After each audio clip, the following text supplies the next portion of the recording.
Hello everybody, my name is David. I'm a life coach and I try to help people grow and recover from different kinds of trauma. This is a weekly question and answer video I'm doing every single week for those of you who are new. Welcome to the channel. Please ask me questions. I'm answering questions today from the last Q&A video. If you have a question, go down below into the comment section. Ask me anything you want. I'll ask it next Monday in the next Q&A video. Please guys, direct questions on the most recent question and answer video. Not 2 weeks ago or last year or stuff like that. I may not see it, may not get to it most likely. If I miss a question, please ask again. I don't do that on purpose. If I misunderstand your question or you misunderstand me, please ask me again, okay? I'm just offering a service here where I'm giving you guys the information I know, and some of it's opinion, and really understanding what happened to you in a traumatic situation is healing, okay? So keep asking questions, please. And I don't mind what they are, and I don't miss anyone's questions, okay? All I ask is please give us your locations. Really, please try to tell us where you're from. Try to remember that. It's really nice to know that this exists around the world for people who are recovering from this type of trauma and abuse. To know that it's not just you, it's not just where you are, it's not just your little town or your little country.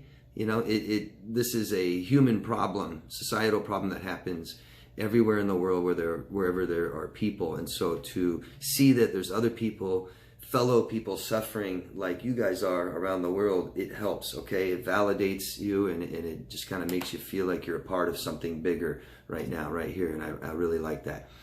So if you guys think that I'm benefiting you or have beneficial information for someone else, can you please support what I'm doing? You can subscribe to my channel, vote up or down, hit that notification bell, I'll let you know when my videos come out, and you can share this with other people and post this, and you can put this in your playlist on your own YouTube channel and post it on other social media accounts. Thank you very much for doing that. I put a lot of time and work into this, and I'm trying to save people's lives. One of the biggest reasons people commit suicide is because of this stuff, and sometimes just a little information can help people and not just not kill themselves, but start being happy and healthy and have good relationships with people. So I'd really appreciate any effort you guys take to do that. It could be as easy as pressing a couple of buttons. Every once in a while I like to mention something called Shane's Law Petition. Shane was a victim of a horrific smear campaign that went on for years. And back then, when it happened, there was no help for Shane. He had no idea where to go, where to turn. No one would help him. And I really resonate with this because I've been through it for years too. And it's an awful, awful, lonely, abusive, traumatic experience to have people sit there and target you online and talk bad about you and make up lies and smear you and stuff like this. It's nasty. It's got to stop. I'm sure all of you have witnessed some kind of this or experienced it yourself. And we don't need to see this stuff, just talking bad about people and attacking people, not allowing people to make money or be on social media. It's just disgusting. If you guys could support Shane's Law Petition, I would really appreciate it. The people that lost Shane would really appreciate it. And anybody who experiences this type of behaviors in the future will appreciate it. Someone started a petition in Shane's name to make a law to stop this. And it's really important that there's something out there that stops this. I know that slander and libel and things on their own are illegal, and you can press charges and you can sue people for that. But the whole big picture of not just attacking people or obsessing on people, stalking people, all of it combined needs to be a whole law and to stop this. It's horrible, it's degrading, it's really a disease of society, I think. And it will damage and kill society if we allow a few people to do stuff like this. So if you could follow the link down below in the description box, it takes you to Shane's Law Petition. Check yes. It doesn't matter who you are, where you are. Okay, I'd really appreciate it. Thank you very much. And last but not least, anybody that wants coaching, I'm still taking clients. You can contact me at daviddemars.com. I'm often asked how to contact me. It's real simple. I put a link down below in the description box, or you can just type in daviddemars.com. Thank you, all of you. Oh, and be sure when you contact me to leave a legitimate email address and make sure it's correct. Quite often I get wrong email addresses and I have no way to contact you, okay? So pay attention to that. Thank you, guys. Something I do every single week is recommend something for you guys to help you with, having a healthier life, your posture, your confidence, mostly books and supplements. Today is another supplement. This is recommended by Tammy. Hi, Tammy. Thank you. Tammy's a contributor and follower of this channel. And she says she's taking something that really, really helps her. And it's called Q10 Plus. Q10 plus other supplements. There's a brand called Thorne Research. And I put a link down below in the description box that takes you to Amazon if you guys are interested. It's $36.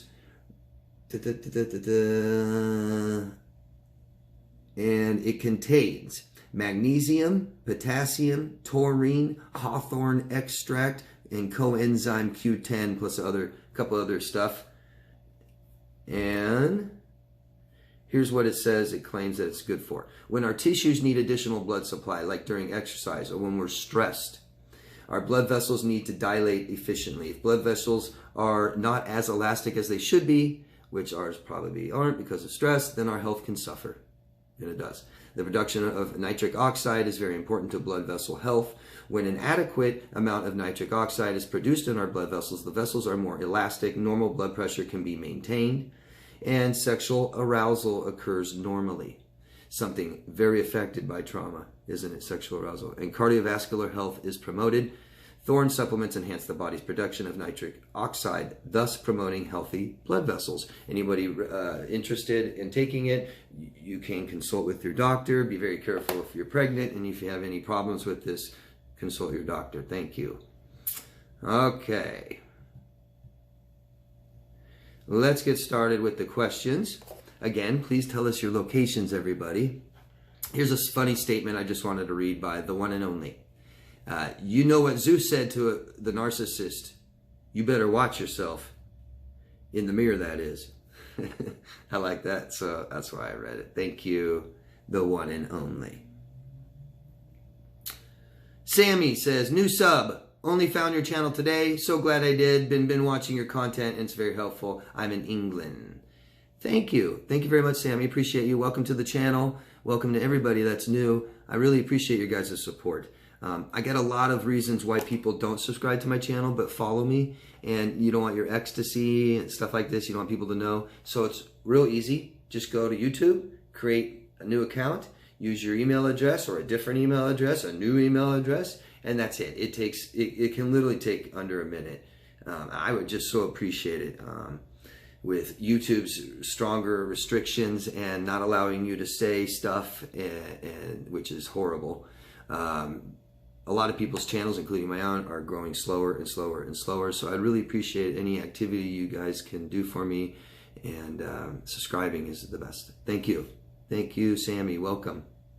Ask questions, please, you guys. Ask me. Ask questions. I don't care if they're repetitive. I don't care if they're personal. I don't care. Ask, okay? Get involved. The Pope. I think you've told me where you're from before. I'm sorry, I don't remember. At the age of 13, I used to come home and cook the dinners for my whole family. My mother asked me to do this because I was the first home. That's not abuse, is it? Well, abuse is intentionally hurting someone. Pretty simple definition. You can decide that. Okay, but what this is called exploitation. Narcissistic parents, not narcissist parents, narcissistic parenting. I made a video about this last week if you're interested in watching it, anybody. What it looks like, how it feels, and the damage it causes. This is exploitation, exploiting your children. Narcissistic parenting basically means that the children are there for the parent, not the parent is there for the child. This is extremely obvious. At 13, you have to come home and cook dinner for the family because you're the first one home. Well, who was already there? Mom? What's mom doing? What's dad doing? Okay? And you know, it may feel like an attack, but that's wrong. You couldn't be more wrong. And I don't care what the excuses are. Oh, we have such a huge family. There's 10 children. They need to be self-sufficient. That was your decision to have 10 children. And anybody that has that many children is neglecting them. I don't care what anybody says. You cannot, one or two people, give your children all their emotional needs and all be met and all the attention they need and all this stuff. Okay? You can't do it. Not only that, but there's also going to be favoritism. After you start having more than 2, 3, 4 children, there's favoritism. Sorry, but there isn't. The children pick up on this stuff. So anyways, parents having children do the parents' jobs is wrong. Is wrong. And I don't care what your excuse is or what reasons. You know, we're not healthy. I can't walk well. You get a nurse. You get somebody to take care. There's just always excuses for this type of crap. But what really happens is it's damaging to the child. It is. It's damaging to the child. A child wanting to help is different. Mom cooking with the child, asking for some help, that's different because we have a big family. Okay, but the child better have every single thing that they need, right? So neglecting the child and having them do your chores is exploitation, neglect, possible abuse, okay? Possible abuse. Hope I answered your question. Thank you, and I'm sorry. Hope you cook for yourself now. Katie, don't know where you're from. Please tell us your location. Oh, no, way down here. From Indianapolis, Indiana. Thank you, Katie. And you said, hey, Dave, and it's David. Thank you. I am triggered by the holidays. It feels like impending doom. I'm sorry.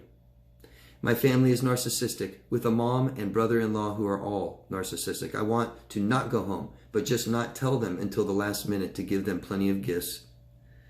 That's nice, but I feel guilt with the thought of possibly not going. Last year, I was going through the most terrible time of my life, going through a discard of a psychopathic narcissistic ex. My family did not understand, and my brother-in-law during the holidays last year accused me of playing the victim, when indeed I was. Now I'm a thriver. Awesome. I know it's not normal to feel this impending doom. Feelings aren't normal. They're not wrong. They're not right. They're you. Okay, so they're not anybody else's, and it doesn't matter what anybody else feels or how they react or any of that crap, okay? Your feelings, they're you. We listen to them and we accept them, okay? When the holidays are approaching, if I were to use the pandemic as an excuse to not go home, would that make me just as bad as the narcissist? I am approaching almost 30 years old, and my entire family are invalidating, completely unempathetic about what I have went through. Treats me like a child. I get it. Okay, I'm sorry. Katie and everybody out there, here's a healthy way to ask somebody to do something, okay? Here's a healthy way. Hi, Katie. I'm your dad. I'm your mom. I'm your brother. Doesn't matter. I'm your family. Hi, Katie. We are planning on having a dinner on Christmas Eve, and it would be beautiful, wonderful if you could join us. We'll have a seat for you. Would you like to join us, Katie? And then you say, no, thank you. For whatever reason, don't need one, okay? And then I say, oh, that's too bad that we don't get to spend it with you, but I hope that you're doing something good for yourself and enjoying yourself. Okay, Katie? Bye. I know all of you guys are going, what? No way. Just like that? You make it too easy, David. Yeah, because I'm healthy. And a lot of us, most of us, maybe all of us have unhealthy families. That's why we're in this position. That's why we have dramatic relationships, traumatic relationships, no relationships, no friends. This is why, because our parents didn't meet our needs, and our parents didn't put us first, and our parents and us were never equal. They're always better. It always mattered what they wanted more, how they felt. Their feelings are more important. Their opinions are more important. Right, Katie? Right, everybody out there?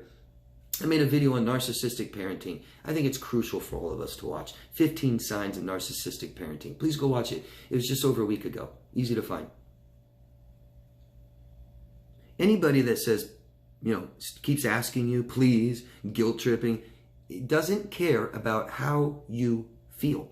That means since you are your feelings, they don't care about you, right? The same people don't care about your feelings also will not care about what you need, which is bizarre. Your parents, they supply what you needed your whole life. They don't care about what you want. They don't care about what you value, and they don't care about your opinion. What do you want to bet? So I'm sorry This guilt and this pressure is the illusion your parents taught you from day one. That anything you do for us is good girl, good Katie. Anything you do for you is selfish, wrong. You can't go over there and do whatever you want. You can't go spend holidays with someone else. It needs to look good for the family and for the neighborhood and everybody we know. We got to send those holiday cards out. I'm emotionally dependent on you. I need you here for my holiday. We do not talk people into things. We listen to them, we respect them, and we want them to have what they need and feel good and have what they want too. That means we love them. We care about them, right? Right? It's that simple, Katie. You don't have to do a single thing. It doesn't matter what you do because I don't judge you. Your parents, it does matter what you do because they judge people, don't they? They judge you. They judge you for what your choices are. They judge you and they don't care. They don't even probably know you very well. They probably don't even know what you need, what you want, what you value, how you feel, what your opinion is. They don't care. So what do they care about? Them, what they want, what they need, how they feel. And it sounds like they're dependent on you, Katie. Your brother believes the illusion and he's a little flying monkey for them. My recommendation is stay far away from them until you heal from this. And then when you enter back into their life, it's only because you want to, not because you're guilty, feel bad, because you want to and you know how to. You know how to have a relationship with toxic people. Not easy. It's already hard enough having a relationship with people who do care about you. Now you want to have a relationship with people who don't care about you. Your feelings. They don't care about your feelings. They don't care what you want. It means they probably neglected your whole life and don't care about what you need. I know I'm being harsh, but I do this for impact. Like it really is this bad. That's awful. Okay? And that's just the scratching the surface. I bet there's a whole ton of other things down below that surface that reeks, that smells, that feels bad, Katie. Katie, if they care about you and love you, then they want you to be happy for your holiday. They want you to be happy, and they don't care about what you do, just how you feel, just what you need, just what you want, not what you do. Okay? I hope I made my point clear. I'm going to make a video about toxic holidays or holidays with toxic people. I'll probably publish it like tomorrow, sometime this week, okay?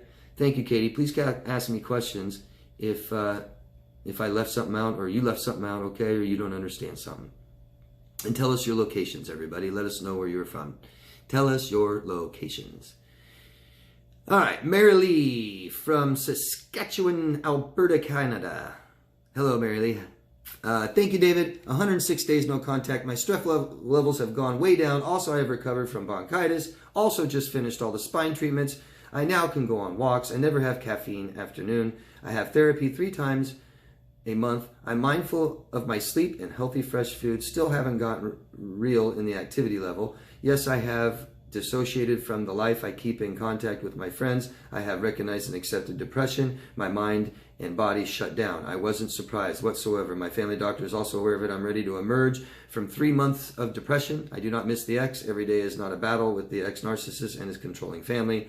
The ex-sister continues to slander my name. I moved away from the community. I stop myself wherever my mind wanders to her abuse as well as the rest of the family's abuse. Nope, I would not give the sister the satisfaction of her cruel acts affecting me. Keeping on my path, and I will try to reconnect with the outside world. Great. Awesome, Mary Lee. I read this just because Mary Lee shared it, and it's just really nice to not just hear it from me, that I promise you guys I'll get better, that there is a cure for this, okay? Mary Lee is somebody else that can show you. Just 106 days, no contact. She feels like the depression is going away, I think, gone. Basically, you feel okay about your relationships, and that was depression. You feel okay about it. You don't think about it all the time. Depression is going away. 106 days. Thank you for sharing that, Mary Lee. Keep going. Whatever you're doing is working. Keep doing it. Expand your horizon and learn all about yourself and who you are. Thanks. Ramisha from Pakistan. Hello, Ramisha.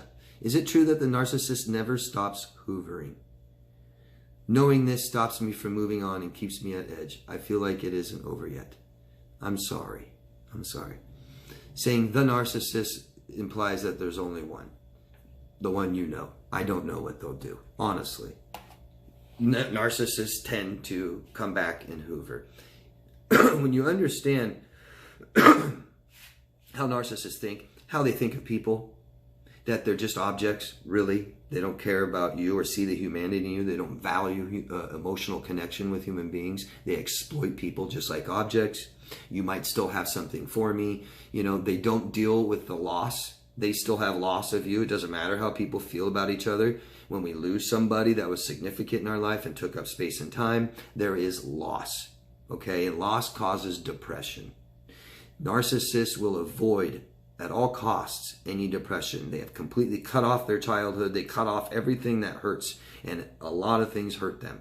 Anything that has to do with their self hurts because they hate themselves. Lots of shame. Think they're horrible people, and they try to completely cut that off and have this false persona. Losing you, Ramisha, can cause depression. It does. And they try to avoid that. So they try to never look inside themselves. They blame you, right? And then they try to go date somebody else. And then to avoid the depression, they might start thinking about you and they contact you and they want it to be good again. Maybe they want something from you again. Does it ever stop? Of course. I'm not saying all, but most stop. Be very aware of what you might be doing, Ramisha. I'm not blaming you at all. There might be some things you're doing that usually there isn't, but sometimes there are things that we're doing that we don't realize. They talk bad about us to somebody and then we defend ourselves to that person. We defend ourselves to other people. That could keep doing it, hoovering.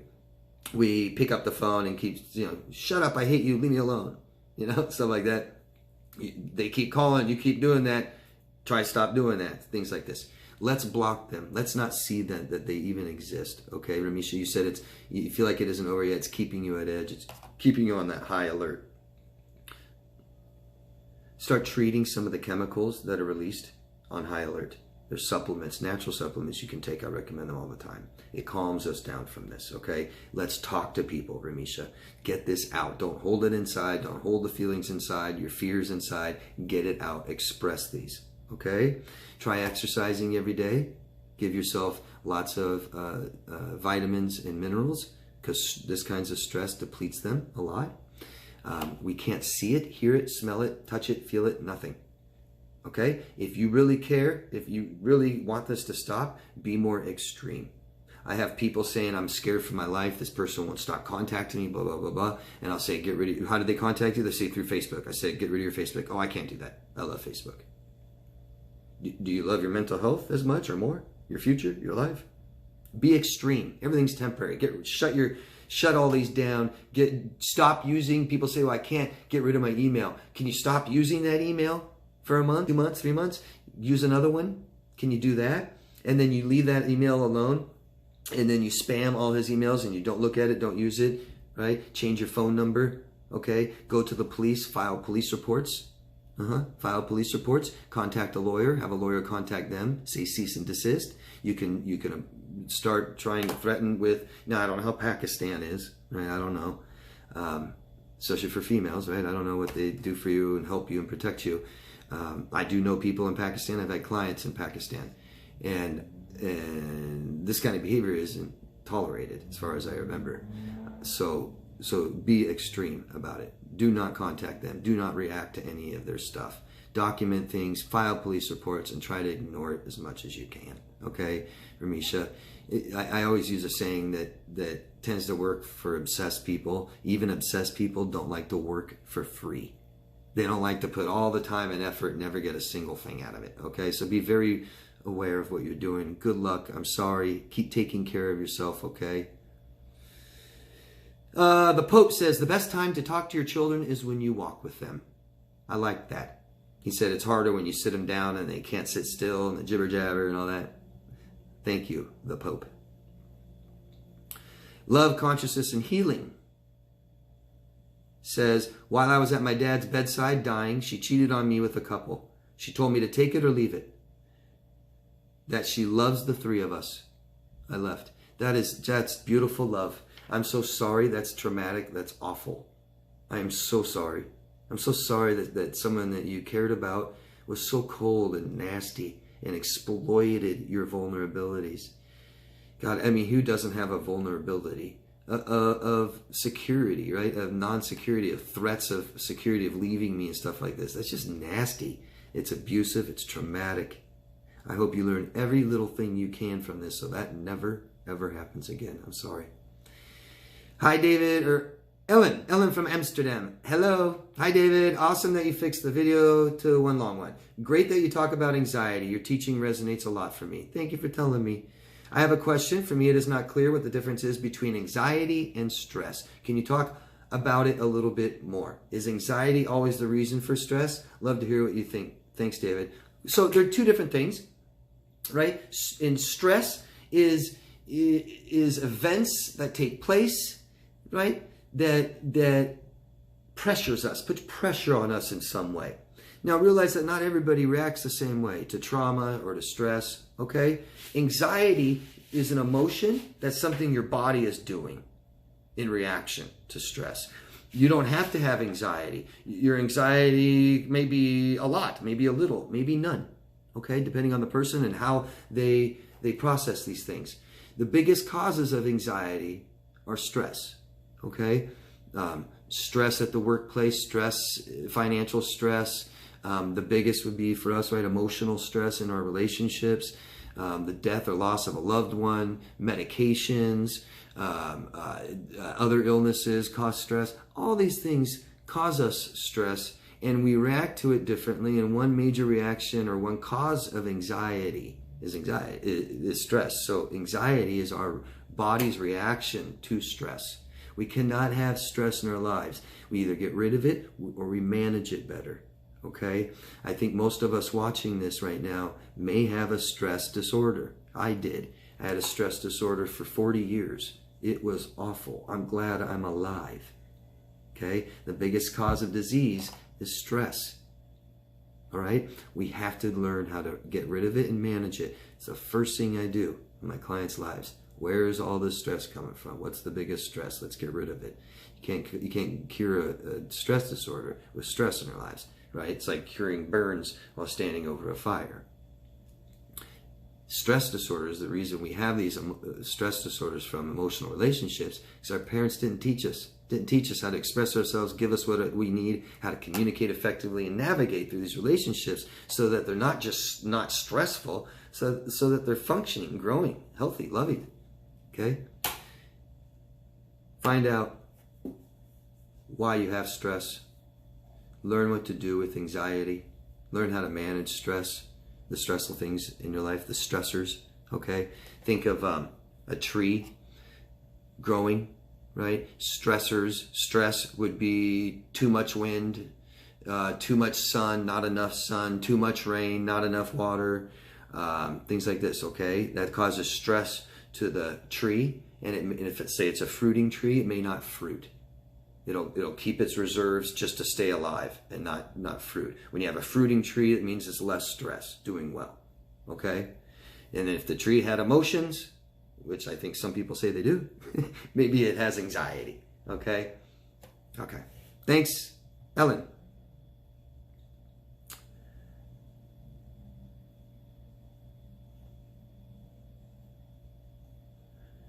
And Becca from Indiana. Hello, Becca.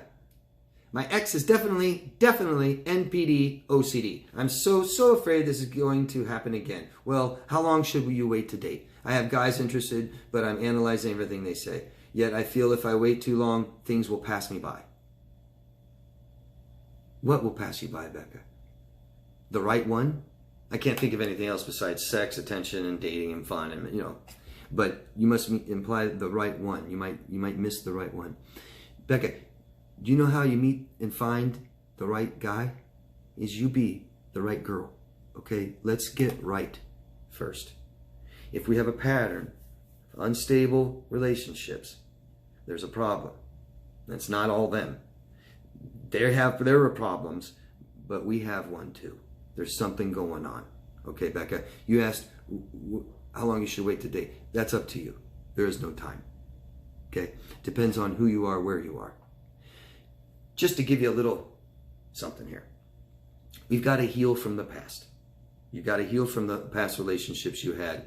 If you think about it, it causes stress, anxiety, upset, anger, wrong. We're not healed yet. Let's heal from that. Okay? And then we need to find out why that happened so we don't do it again. It's from our childhood. We need to heal from our childhood. That's totally understand. Okay? A healthy, functioning, growing, loving relationship, I believe, consists of 3 parts. But before you can have a relationship with anyone else, Becca, you need a relationship with yourself. So find out who you are and have a very, very stable, strong sense of who Becca is. That's how you feel, what you want, what you need, what you value, and your opinion. Okay? Know these very, very well. Once you know this very well, you won't even ask me, how long does it take to date? You check with yourself and say, am I ready? No? Yep? That's it. Okay? 3 criteria that I broke down, just my opinion. First, anyone allowed into your life, interpersonal life, must value the same values, the same morals. Okay? It won't work unless you do. They got to meet your standards, Becca. What are your standards? Second, in a relationship with somebody, emotional needs must be met for both people. How do you do that? Okay, figure that out. And then third, we do this by communicating and being vulnerable. Okay? That's a little something there to go by. All right? So let's know how to have a good, healthy, loving relationship. We might not even know that. Okay? The 5 parts of yourself, we need to start expressing these. Okay? If you do not express these, this will happen again. And what I mean by that is the choices I make must say best who I am. So if here I am, 5 parts of myself, the choices I make must express these. So I don't go buddy up with somebody I know who's a thief and a liar. Why? Because my values are honesty, respect, loyalty, things like this. Okay? So that doesn't best say who I am. If I have that person in my life, I'm now compromising who I am. And it will happen again. I hope that makes sense. You can always contact me for coaching if you want more. Thank you, Becca. And I always recommend to everybody some type of professional to help you with this. Relationships are extremely difficult, guys. Right? Multi-billion-dollar business in dating and these kinds of things. They're extremely difficult. They're not easy for anybody. Okay? They are. They're hard. So if we also have been abused and traumatized in these relationships, we really, really need to learn. Okay?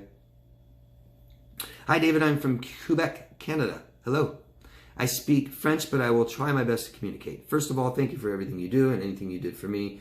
Even though your English is absolutely perfect, you didn't even have to tell me where you're from. You could have said you're from Texas.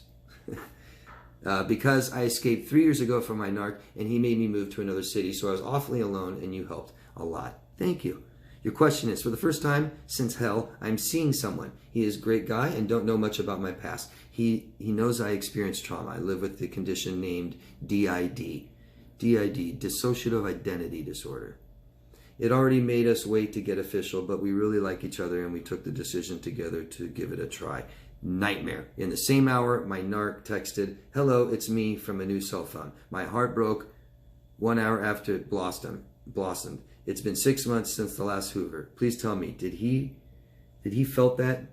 Do I have to be scared for my newborn relationship? And more important, do I have to tell my boyfriend about what happened to me? You don't have to do anything. You don't have to do anything. It's about you. Is that something you want to do? Is that something that feels okay to you? Does it meet your values? Okay? And we go slow in relationships anyways. Okay? It might be something you want to share with him. I wouldn't do it right away. Who cares what your ex did? Who cares what your ex did? Ignore him. Okay? And I hope that you're seeing a professional therapist, psychiatrist for DID. Okay? Please do. And especially if you want to make this relationship work. Make sure that you're seeing somebody, professional, therapist, at least talk therapy, at least, okay, to help you with this new relationship. Okay? And you should be fine. Don't worry about your ex. I'm so sorry. Maybe we need to heal from our past more with this relationship you have with him. Thinking about him texting again, and oh my God, right?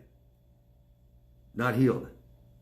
Just signs that we're not healed yet, right? It still brings up that terrible emotion. I don't want to talk about it. You know what I mean? Yeah.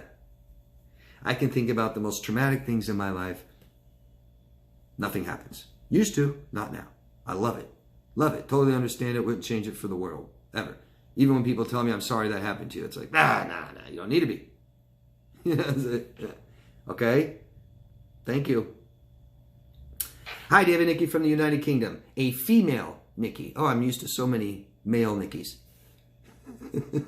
I wanted to ask you, Do you think childhood trauma can manifest from the death of a parent, then the near death of the surviving parent? I was 9 and 10 when both happened. I'm now 53. I began watching your channel because I've just survived a traumatic relationship with a male, BPD. But the more I hear you, I wonder if I too have similar traits. I become enraged really easily by things that make no logical sense. Conformity and feel slighted by anyone questioning my actions and whereabouts. Your advice on this would be appreciated. You're welcome, Nikki. Thank you. And I'm sorry that you've had traumatic relationships, and I'm sorry for your loss.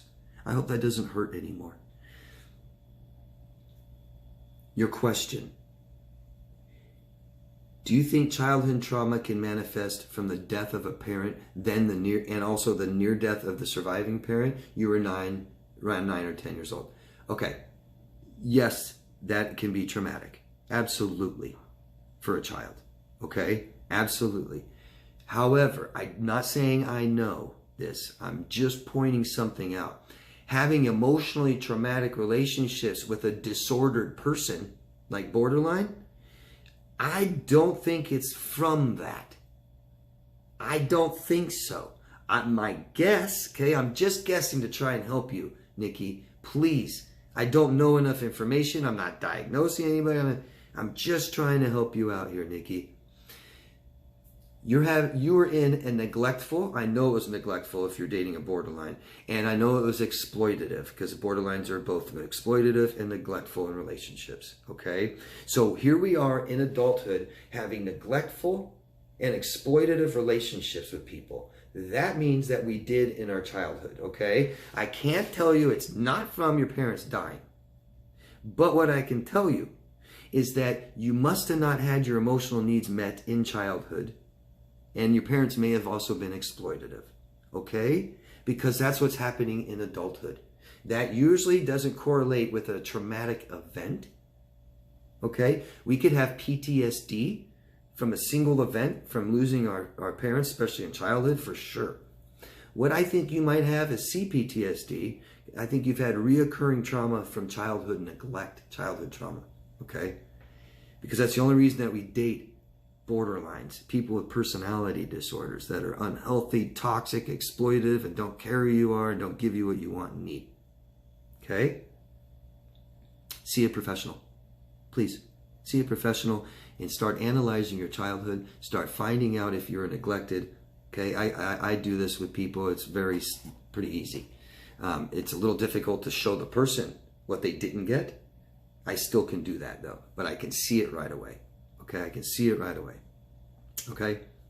Start studying emotional needs. That might help. Sometimes with my clients, I take emotional needs, I start going down them, and I ask, did you get this in childhood? No. Okay?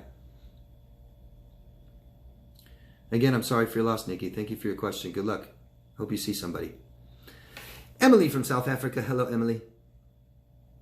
Why does my father refuse to give any love or attention when I was growing up? It felt like he liked that I kept trying to make him love me and got joy out withholding the love that he knew I needed.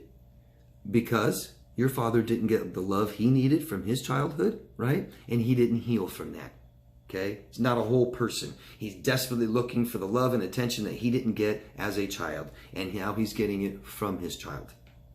That's exploitation, okay? Your father is narcissistic.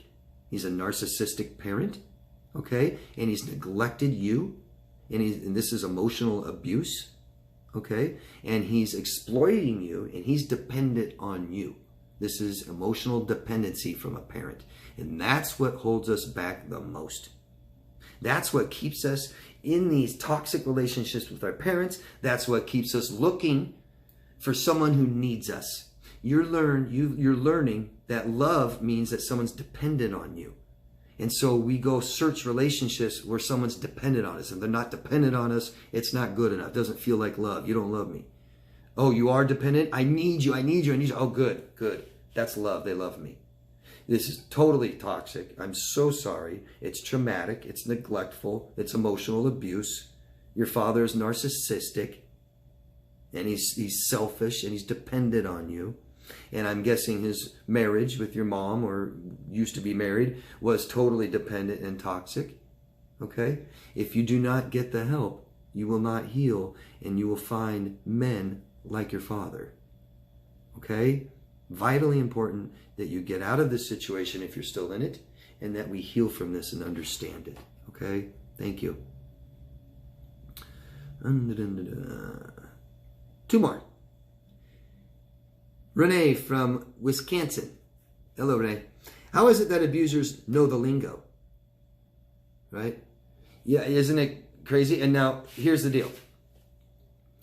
Renee is asking, when you have a narcissist you're dating, and they use all the lingo, the gaslighting, they'll accuse you, you're gaslighting, you're triangulating me, this is projection.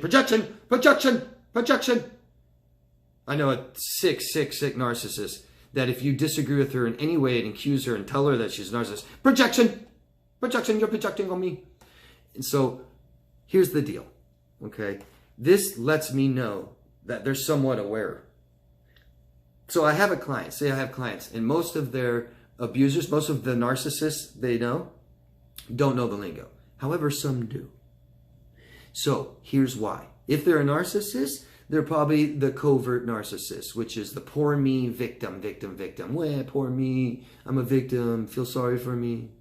So they completely block off who they are, and they have this false narrative, right? This is the false person I can accept and live with. I can't accept who I really am. I hate that person. It feels horrible. Depression. Ugh. Okay? So they go out looking for answers, just like you guys do, don't you? We go looking for answers, and we find narcissism, and we realize people are narcissistic and have hurt us and stuff like this. The covert narcissist may have the same experience, right? There's a reason they're a covert narcissist. They may have really narcissistic parents. They may have been emotionally abused.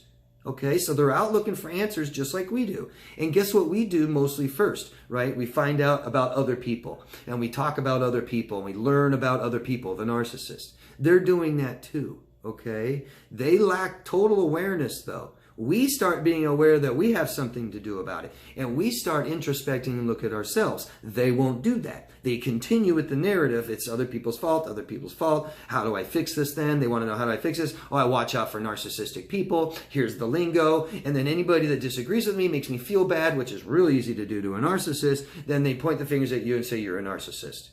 Okay? I see borderlines, histrionics, and narcissists do this a lot. Especially borderlines and histrionics. Boy, wow.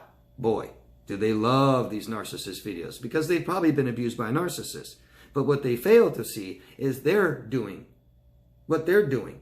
It's all the narcissists. And they go around to other channels and they accuse everyone of being a narcissist. They may even make their own YouTube channel and smear people and attack them and accuse them all of being narcissists, and it keeps the attention off of them. Why? Because they can't look at themselves. They hate themselves. They deny and reject themselves. I hope that makes sense, Renee. Thank you. And the last question for this week's Q&A is from Julie. And Julie is from, Bongagar, Cabarita Beach, Australia. Australia. Did I say that right? Bogangar, Cabarita Beach, Australia. Let me know. These so-called people are just wrong on so many levels. Look, I'm not doing homeless, period. These a-holes have taken everything. They are not taking the roof over my head. Yes, I've been physically hurt. I'm seriously grateful that you are teaching young people that this behavior is absolutely not okay. It's not too late for older people. Well, it sort of is. Julie from Bangagar, Cabarita Beach, Australia. I'm so sorry that you believe that it is too late for you. I think that's what you're saying, and it is not too late. It is never too late. It is never too late to learn what we learned as children. Everybody else learned this as children, so you can learn it, okay? That's not difficult, okay? What can be difficult is to change our behavior patterns, specifically our thought patterns. That can be difficult, but that's something that you can achieve with help. That's why we ask for help. It might be impossible, you're right, for you to do this all by yourself. Okay, so anything that we want to achieve that's hard to do by ourselves, we go ask for help, right? That's it. That's it. I have clients of all ages. All ages. It's never too late. It's never too late to be a better person. It's never too late to learn to manage stress. It's never too late to learn what a relationship consists of. And it's never too late to help ourselves feel better. Never. You can do those. It doesn't matter what age you are, okay? If you give up on yourself, Julie, then other people will forgive, will give up on you, okay? The only way any of us can love you, Julie, is you love yourself first. Got to. Show us how to love you. By doing the work, by healing, by learning what a relationship consists of, by being happy and healthy inside yourself, okay? And then someone is deserving of you, okay? Good luck, Julie. I'm sorry you feel this way. Get help. That's why life coaches are great. They're your coach, right? When I have a client, if you're my client, Julie, I'm coach on Team Julie. It's all about you. We're going to make sure that you're better, okay? We're going to make sure that you're happy and healthy and get what you want and need. That's it, guys. Thank you very much. Great questions, as usual. Thank you so much. Please keep asking me more. Tell us your locations. Ask me anything, okay? Help, subscribe, notification button, vote. Go down below. Tell us your locations. Ask questions. Share this places. Thank you, guys. DavidDemars.com if you want coaching. And always, always love yourself first. I'll see you guys next week. I'll have a video out this week, I think, about toxic holidays, okay? Thank you, guys. Bye.